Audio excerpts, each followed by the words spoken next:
Hi guys, it's Miss Debbie with the Appomattox Regional Library System, coming to you with our latest take-home craft, a standing crab.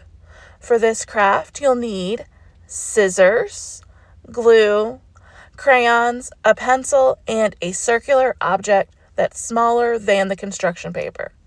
Start by taking everything out of the bag and coloring your crab pieces.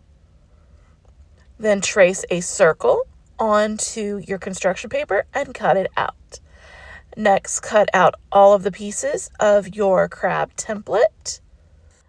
When you cut it out, you probably want to lay it out so you know what side everything goes on and in what order the little tiny legs go in. Once you have everything cut out, go ahead and glue your eyes onto the eye stalks and glue those to the back of your crab.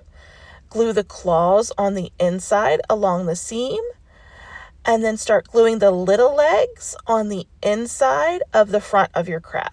Now draw a smile and there is your standing crab. This craft is available at all of our locations until we run out.